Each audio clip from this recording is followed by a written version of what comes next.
Two men walk through a hot, dusty tunnel carved right into the rock. Their torches cast just enough light to see that the walls are covered with strange hieroglyphics. They've been in many tombs before, but they've never seen markings like these before. They spot something up ahead, a person slumped against the wall. One of the men rushes over and sees that whoever this was, they've been here a very long time. Nothing is left but bones and a few scraps of cloth. As the man examines the skeleton, his partner calls him over. There's something he has to see. He's looking through a hole in the tunnel wall, and on the other side is an enormous cavern. In the middle of the giant room is the strangest sight either man has ever seen. An enormous upside-down pyramid that stretches down from the roof of the cave. They look at each other in amazement before running down deeper into the tunnel, sure that it will lead them to the pyramid and the incredible treasures it must have inside. They can see through more holes in the tunnel wall that they are getting closer and closer to the pyramid. Finally, they reach an entrance into the uppermost and widest part of the structure. As they enter the upside-down pyramid, they see that the passages are at least twice as high as any they've ever seen and are covered with more of the strange markings. They start walking through the passageway and soon realize that there are numerous twists, turns, branching paths, and dead ends. It's a maze. The man turns to tell his friend that they should consider leaving and coming back with others, but he finds that he's all alone. They must have gotten separated at some point. He starts backtracking through the passages, turning this way and that, trying to retrace his steps. He abruptly stops though when he hears a strange noise. A metallic grinding sound fills the air. The man watches as the walls themselves start to move,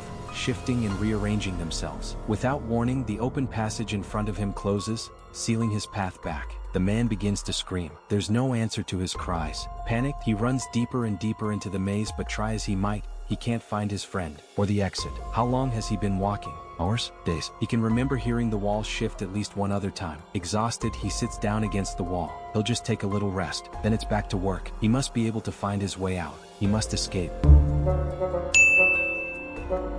Hi, this is SCP-875, also known as War Criminals. SCP-875 is the designation the SCP Foundation has given to a massive underground pyramid whose exact location is a closely guarded secret. As of yet, no record of the pyramid's construction has been found in any historical documents, though there is evidence that suggests SCP-875 is a man-made structure. While the outside of SCP-875 is made of normal sandstone like the pyramids of Egypt, there is an inner layer composed of a metal alloy that has yet to be identified. The first floor of SCP-875 is accessible through a tunnel and contains a number of passageways that appear to have been built for entities much taller than humans. These passages are arranged into a maze-like configuration, complete with double backs and dead ends. Adding to the confusion is that the geography of the maze periodically changes. Mechanisms located within the walls and floor activate automatically every 48 hours, completely changing the layout. While anyone unlucky enough to be trapped within the shifting walls of SCP-87 may find themselves unable to leave by the path they entered.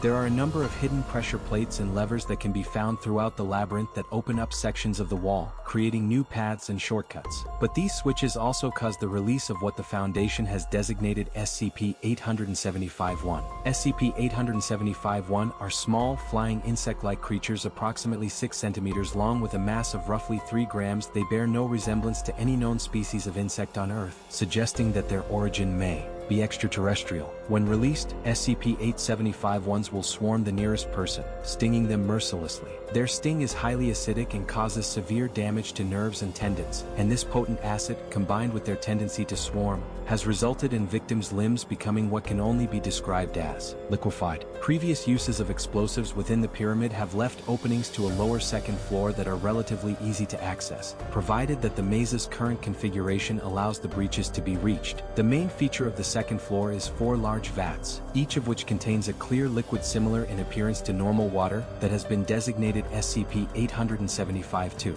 When humans are exposed to SCP-875-2, they experience effects similar to an amnestic, but with the added sensation of feeling both happy and satisfied. Following what look like maintenance tunnels on the second floor, leads down to a third floor of the pyramid that is home to a large nuclear reactor. The reactor takes up most of the area of this level of the pyramid, and appears to be self-cooling with no evidence of a meltdown or other nuclear disaster having taken place. This reactor seems to be powering the rest of the pyramid, including the maze reorganizing mechanisms on the first floor, as well as what's hidden on the mysterious lowest level of SCP-875. Although there is no direct access to the fourth floor of the pyramid, tunneling through the floor of the third level has revealed something incredible. Inside a small room are what look to be 10 separate cryogenic stasis chambers. The chambers are arranged in a circular formation, and strangest of all, they're all occupied. Inside each pod is a large, insectoid creature roughly 3 meters tall and weighing 240 kilograms that have been designated SCP-875-3.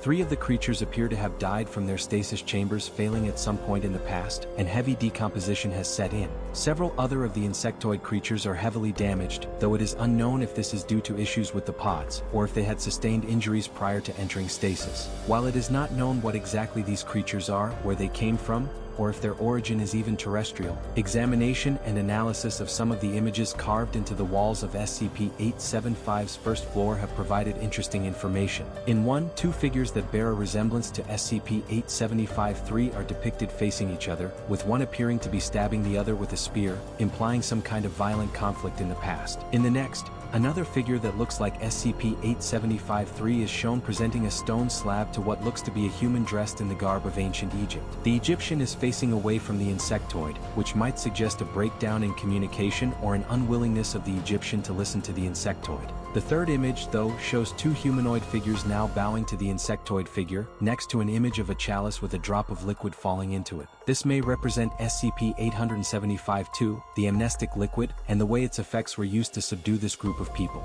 This hypothesis is further strengthened by a 4th image that shows an insectoid figure watching 2 humanoids pulling what looks like a large stone block with ropes. A 5th image shows the insectoid figure standing next to what looks like a dead humanoid, consuming a part of it. And finally, a 6th image depicts the insectoid inside of a small rectangle that may represent the stasis chambers found on the lowest level of the pyramid. Are these entities sleeping inside the stasis chambers the same ones depicted on the walls of the pyramid? Did they arrive on Earth and subjugate a group of humans, forcing them to build a monument that could contain their stasis chambers and keep them in a form of perennial living death? Perhaps this question has been answered by a mysterious transmission that was detected by the Foundation.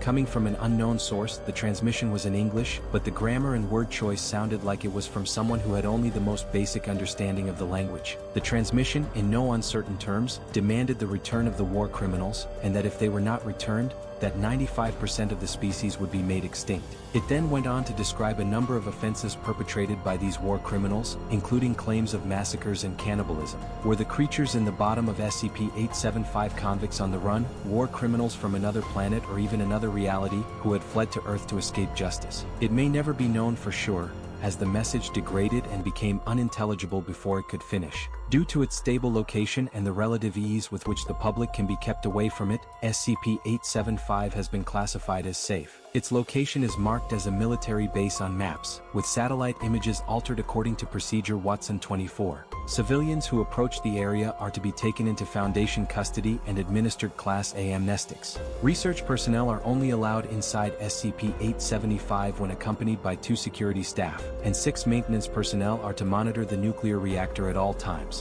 If any staff are stung by instances of SCP-875-1, they are to be treated on site by medical personnel with alkali to neutralize the acidic stings, and in extreme cases, amputation of the affected limbs is authorized. In the event that an SCP-875-3 specimen becomes active, security personnel are to subdue them in a non-fatal manner if possible and transport them to a secure site for further research. Thank you so much for watching. If you enjoyed this video and want to see more content like this, don't forget to subscribe, share, and like. Let us know your thoughts and theories about SCP-875 in the comments below.